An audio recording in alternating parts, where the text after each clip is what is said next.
à l'Assemblée, au peuple de Dieu.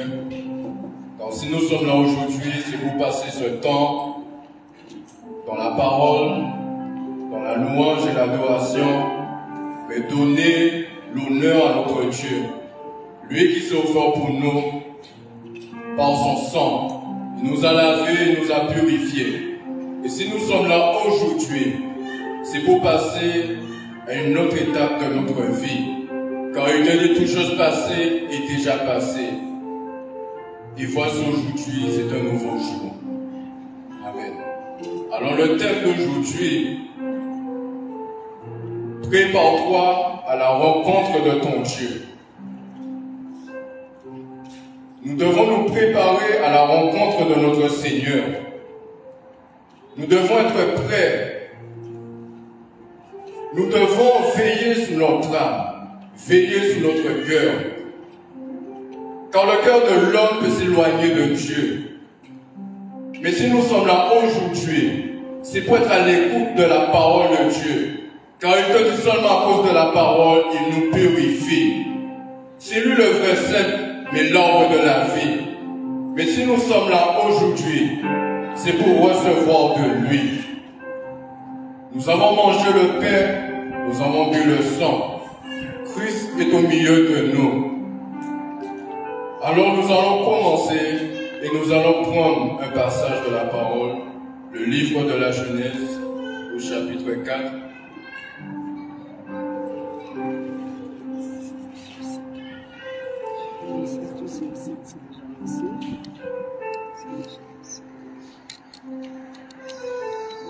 Genèse, chapitre 4.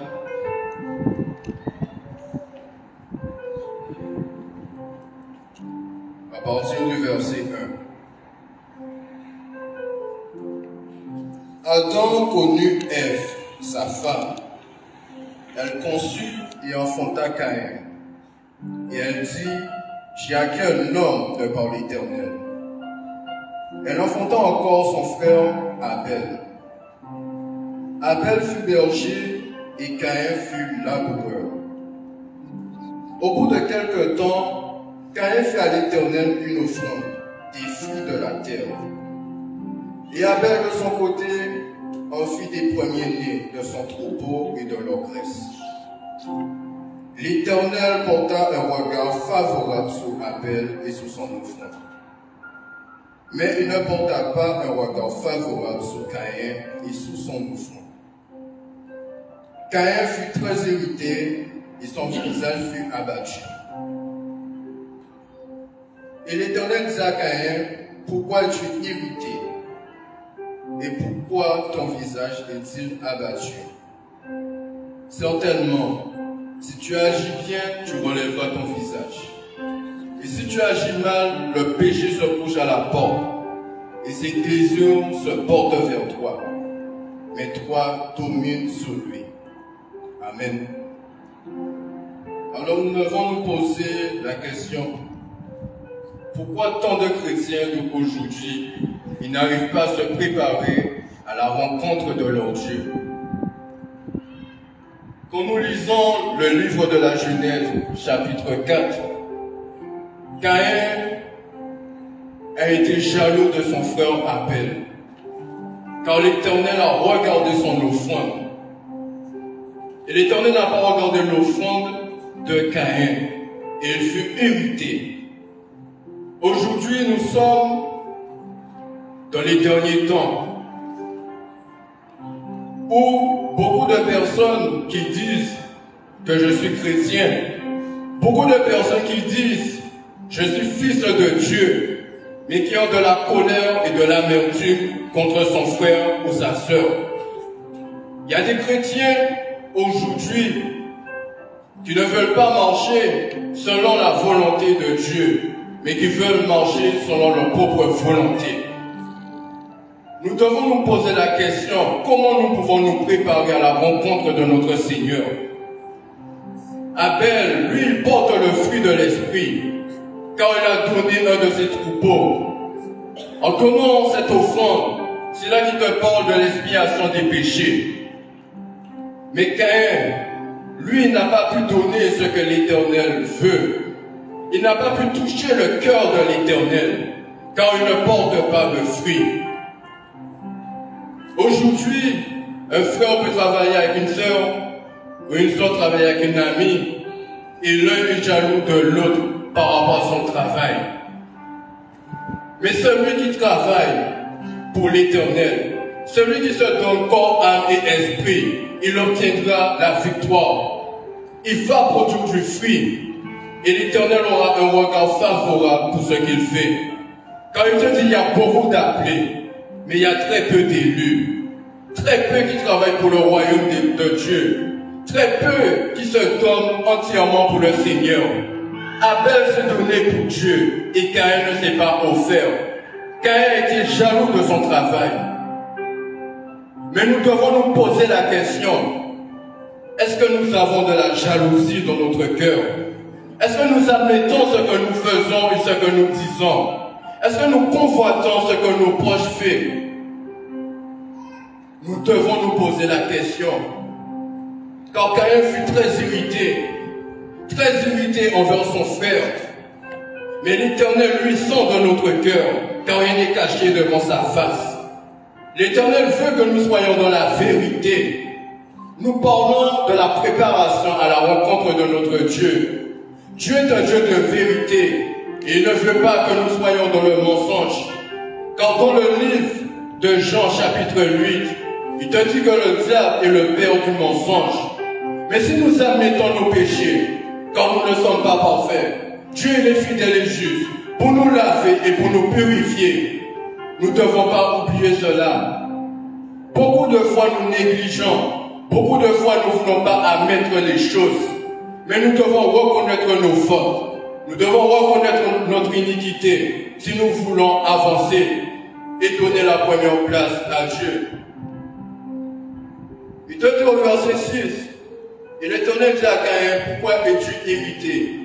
Et pourquoi ton visage est-il abattu? Certainement, si tu agis bien, tu relèveras ton visage. Et si tu agis mal, le péché se couche à la porte et ses désirs se portent vers toi. Mais toi, domine sur lui. Il te dit que le Seigneur parle tantôt d'une manière et tantôt d'une autre. Mais est-ce que nous sommes à l'écoute de ce que Dieu veut pour nous? Il te dit qu'il a un projet de paix. Mais la plupart du temps, nous voulons le projet du malheur dans notre vie. La plupart du temps, nous sommes désobéissants à ce que Dieu veut pour nous. Mais Dieu veut nous préparer à sa rencontre. Dieu veut que nous soyons dans la sanctification. Il te dit certainement, si tu agis bien, tu relèveras ton visage. Pourquoi aujourd'hui nous voulons regarder ce qu'un frère a fait ou ce qu'une soeur a déjà fait? Pourquoi nous convoitons nos prochains? Nous ne devons pas regarder à cela. Car Dieu a donné la foi pour chacun d'entre nous, chacun à notre niveau. Nous sommes tous égaux. Dieu nous a créés à son image et à sa ressemblance. Nous ne devons pas avoir de la jalousie les uns envers les autres. Car nous sommes les membres attachés à Christ. Nous sommes les membres attachés à notre Dieu. Et nous ne devons pas négliger ça, bien-aimés. C'est très important. Et c'est comme ça que nous pourrons avancer. Et nous pouvons développer pour l'œuvre, pour l'Église, pour l'avancement. Car l'Éternel veut racheter le temps. L'Éternel veut sauver ses agneaux. L'Éternel veut nous purifier afin que nous soyons prêts pour sa rencontre bien-aimée. Il te dit de dominer contre le péché. Et nous ne devons pas nous laisser dominer contre le mal. Nous devons haïr le péché. Il te dit, mon fils, écoute l'instruction d'un père. Nous devons être à l'écoute de ce que Dieu nous dit. Nous devons être sensibles à sa voix. Caïn, il n'a pas été sensible à la voix de l'Éternel. Il a été jaloux. Il n'a pas mis en pratique ce que Dieu veut. Nous entendons la parole du moment, mais nous ne la mettions pas en pratique. Et c'est dur pour nous. C'est très dur. Mais il te dit quand le juge tombe 7 fois, l'Éternel le relève. Ce n'est pas un homme, ce n'est pas une femme qui peut nous relever, mais c'est Dieu seul. C'est Dieu seul qui peut nous relever. Et nous devons être prêts à la rencontre de notre Dieu. Quand l'Éternel nous aime, et nous ne devons pas négliger cela. Mais Dieu est un Dieu de compassion. Car à cause de notre péché, à cause de notre jalousie, nous attirons ce qui est la malédiction du moment. Quand Caïn, il a été chassé, Caïn, il a été un vagabond, il a été errant, mais l'Éternel a eu compassion. C'est pour cela qu'il te dit, c'est un Dieu de miséricorde. Il veut que nous implorons, il veut que nous invoquons son nom et que nous nous abandonnons à lui. Mais si nous ne faisons pas cette étape dans notre vie, comment nous pouvons avancer et grandir spirituellement? Nous ne devons pas seulement rester au lait, mais nous devons manger cette nourriture solide. Mais manger la nourriture solide, c'est de mettre aussi en pratique la parole de Dieu. Amen. Pour aller de l'avant et pour que nous ne regardons pas derrière nous. Amen. Nous devons abandonner ce que le monde veut nous donner. Nous devons mourir en soi-même et laisser toute la place à Christ. Car si nous sommes là aujourd'hui, si nous sommes là, c'est pour nous poser de très bonnes questions, mais aussi pour nous repentir et donner la première place à Dieu. Car lui seul peut nous permettre de grandir et d'évoluer chaque jour. Alors nous allons prendre le livre de Genèse au chapitre 6.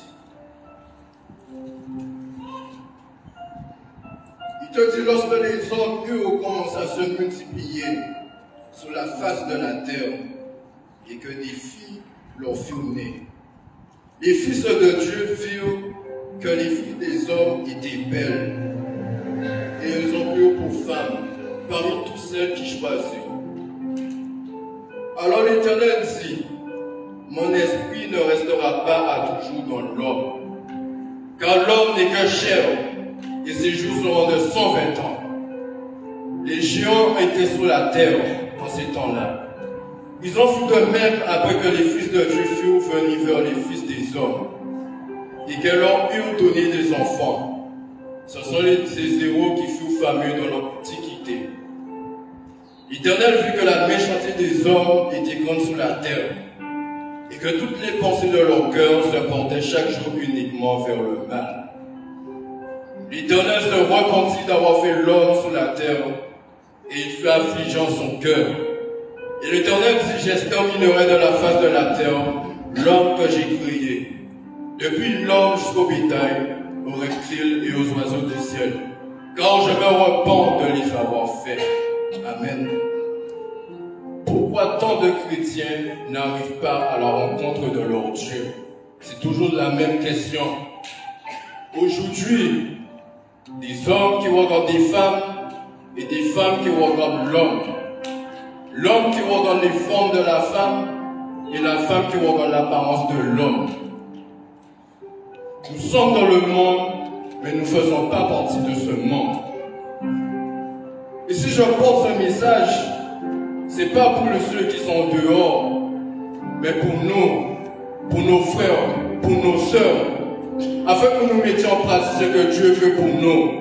Car l'Éternel ne veut pas que nous soyons dans l'impudicité. L'Éternel ne veut pas que nous soyons dans la débauche, mais l'Éternel veut que nous soyons saints. Car notre corps ne nous appartient pas. Notre corps est le temple du Saint-Esprit. Nous ne pouvons pas faire ce que nous voulons avec notre corps. Car nous devons servir le Seigneur en esprit et en vérité. Nous devons nous abandonner à lui. Comment la convoitise est trompeuse? Comment la convoitise peut amener l'homme dans la force au lion? Comment la convoitise peut nous amener à pécher contre l'Éternel? Quand nous convoitons le monde, nous convoitons des choses qui n'appartiennent pas à Dieu. Et c'est une idolâtrie. Nous devons être prêts et être debout pour l'Éternel. C'est pour cela qu'il te dit que son esprit ne restera pas longtemps dans le corps de l'homme. C'est pour ça que nous sommes troublés. Nous ne sommes pas en paix. Nous sommes dans des réflexions. Nous avons des angoisses. Nous sommes perdus. Nous ne savons pas quoi faire. C'est pour ça. Mais quand l'Esprit de Dieu, il est en nous, il met cette paix à l'intérieur de notre corps et nous ne ressentons pas ces choses. L'Éternel veut que nous nous réconcilions avec lui pour ne pas attrister le Saint-Esprit. L'Éternel veut que nous marchions selon lui. Quand il t'a dit je suis le chemin, la vérité et la vie. Il t'a pas dit de prendre le chemin large et spacieux qui t'amène à la perdition. Quand si vous êtes là aujourd'hui et vous dites vous êtes enfants de Dieu, vous êtes les enfants de la promesse. Vous êtes les enfants que l'Éternel a choisis. Mais maintenant, l'Éternel veut que vous vous levez. L'Éternel veut que vous mettez tout ce qui n'est pas de lui entre ses mains, afin qu'il puisse vous relever et vous fortifier intérieurement. Quand il te dit de se fortifier, mettons le Seigneur. Il y a un seul Dieu, le Dieu de l'éternité. Lui, c'est lui que nous devons suivre. C'est lui que nous devons nous abandonner, bien-aimés. Il te dit, l'Éternel veut que la méchanceté des hommes était grande sur la terre et que toutes les pensées de leur cœur se portaient chaque jour uniquement vers le mal. Les pensées de l'homme ne sont pas les pensées de Dieu. Les pensées de l'homme nous amènent dans l'action. Si nous avons des pensées qui jugent un frère, nous allons le juger par nos lèvres. Car c'est dans l'abondance du cœur que la bouche parle, bien-aimé. Nous devons avoir un cœur pur. Nous devons rester dans la présence de Dieu. Nous ne devons pas abandonner la voie de l'Éternel et suivre ce que le monde fait. Nous ne devons pas mettre en pratique quand il te dit heureux l'homme qui ne marche pas selon le conseil du méchant. Mais il te dit, l'homme ne vivra pas seulement de pain, mais de toutes paroles qui sont de la bouche de l'Éternel. Celui qui mange la parole de l'Éternel, c'est celui qui la mettra en pratique. Car l'Éternel veut que nous soyons fidèles. L'Éternel ne veut pas que nous soyons infidèles. Le peuple israélite, ils ont été infidèles envers l'Éternel. Ils ont été infidèles avec Dieu. Quel est le problème des chrétiens aujourd'hui? Quel est notre problème? Israël a été infidèle. Pourquoi? Car ils regardaient les choses du monde. Ils ne regardaient pas Dieu. Une fois que Dieu les libère, une fois que Dieu les délivre, ils retournent dans les choses du monde. Ils retournent dans la sorcellerie. Ils retournent dans toutes sortes de choses. Et c'est pour ça l'Éternel nous dit dans sa parole, beaucoup m'ont ordonné, mais leurs cœurs sont éloignés de moi. L'Éternel veut que notre cœur soit proche de lui. L'Éternel ne veut pas que notre cœur soit éloigné de lui. L'Éternel veut que nous le cherchions. Car nous ne devons pas honorer seulement l'Éternel par nos lèvres, dire oui Seigneur, je me repens, et après nous recommençons. Le cœur de l'Éternel fut attristé. Si notre cœur n'est pas attristé, comment nous pouvons nous repentir? Si nous ne ressentons pas le regret, comment nous pouvons nous repentir? Si nous ne ressentons pas plus profond de nous ce que nous avons commis, qui n'est pas que la gloire de Dieu, comment nous pouvons nous repentir, bien-aimés? Ce n'est pas seulement en disant, je me repens de mes péchés et après tu retournes. Non, il faut que tu sois sincère dans ton cœur. Il faut que tu sois loyal avec Dieu. Car Noé a été juste. C'est le seul que Dieu a choisi parmi toute sa génération. C'est pour ça qu'il y a beaucoup d'appelés, mais très peu d'élus. Dieu choisit 2, 3, 4, 5 personnes. Et même il y a 100, il y a 5000 personnes. Dieu choisit très peu. Mais si nous sommes là aujourd'hui, c'est que nous avons trouvé grâce aux yeux de l'Éternel. L'Éternel veut parler pour un frère. Il veut parler pour une sœur. L'Éternel veut veiller notre conscience. L'Éternel veut que nous passions à l'autre bord et que nous abandonnons les choses du monde et que nous venions à lui. Et nous verrons comment nos problèmes vont être résolus. Nous verrons comment nous allons marcher dans la paix et dans l'harmonie. Amen. Amen. Alors nous allons prendre le livre d'Hébreux au chapitre 13.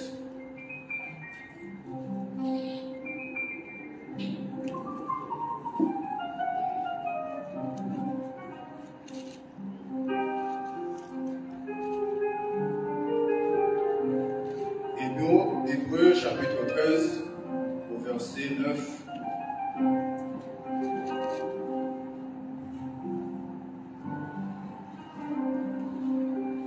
Il te dit, ne vous laissez pas entraîner par des doctrines diverses et étrangères, car il est bon que le cœur soit fermé par la grâce, et non par des aliments qui n'ont servi à rien, à ceux qui y sont attachés.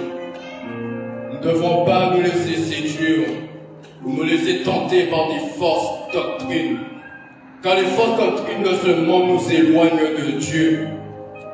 Aujourd'hui, l'homme a mis en place la religion. La religion, il y a les témoins de Jéhovah, les évangélistes, les catholiques, les adventistes.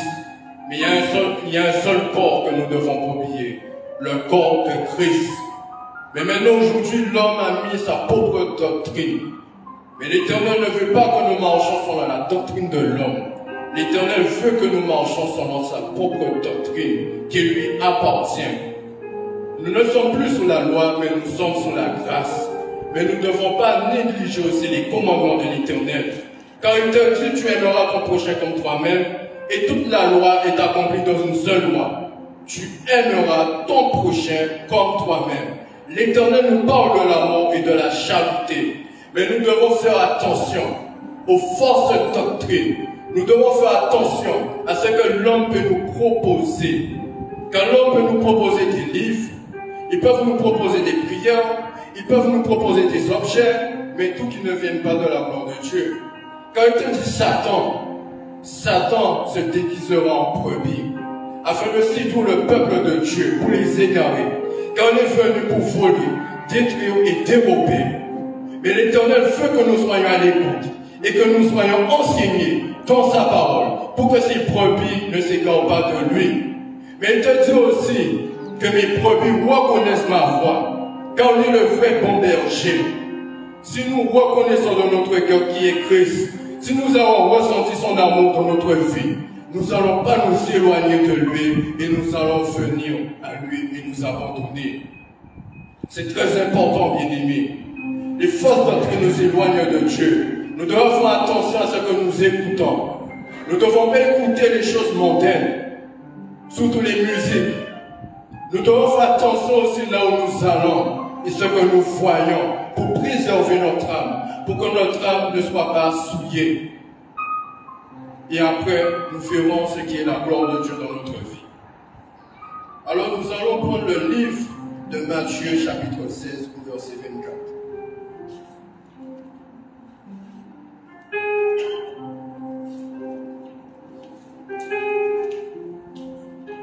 Alors Jésus dit à ses disciples, si quelqu'un veut venir après moi, qu'il renonce à lui-même, qu'il se charge de sa croix et qu'il me suive. Car celui qui voudra sauver sa vie la perdra. Mais celui qui la perdra à cause de moi la trouvera. Quel est l'objectif que les chrétiens doivent-ils accomplir aujourd'hui pour la rencontre de son Dieu? Il te dit, si quelqu'un veut venir après moi, qu'il renonce à lui-même et qu'il se charge de sa croix, il faut mourir en soi. Mais mourir en soi, c'est d'être dans cette communion avec l'Esprit de Dieu. Mourir en soi, c'est d'abandonner ce que le monde veut te donner. Mourir en soi, c'est de regarder seulement vers Dieu et de ne pas marcher selon ce que l'homme veut pour toi. Tu ne dois pas t'asseoir sur le banc des moqueurs, mais tu dois chercher la présence de Dieu dans ta vie. L'Éternel veut que nous renoncions à qui nous sommes. Quand toute chose passée est déjà passée, nous devons laisser le passé derrière nous. Et si nous laissons le passé derrière nous, nous sommes une nouvelle créature en Christ bien-aimé. Nous devons abandonner l'amertume, la colère. Nous devons abandonner la jalousie, l'envie. Car c'est des choses qui nous empêchent de venir à Dieu. C'est des choses qui nous empêchent de venir à la rencontre de notre Seigneur. Et quand nous allons faire ce nettoyage, Dieu va nous permettre de faire ce nettoyage. Nous allons réussir. Quand nous devons porter notre croix, il te dit aussi chercher les choses de là-haut. Quand nous devons d'abord chercher le royaume des cieux et la justice de Dieu, nous ne devons pas chercher ce que le monde veut. L'Éternel veut que tu sois en paix avec ton frère ou ta soeur. L'Éternel veut que tu pardonnes celui qui t'a outragé. L'Éternel veut que tu ouvres ton cœur pour ton prochain. Car si tu dis seulement bonjour pour celui que tu connais et tu ne dis pas bonjour pour ton ennemi, tu n'es pas de Dieu. Mais l'Éternel veut que tu fasses un choix dans ta vie. Et une fois que tu feras le choix dans ta vie, tu verras la gloire de Dieu, bien-aimé. Amen. C'est un message que j'ai voulu donner à l'Assemblée. que j'ai voulu de nos frères et sœurs pour être préparés pour la rencontre de notre Seigneur.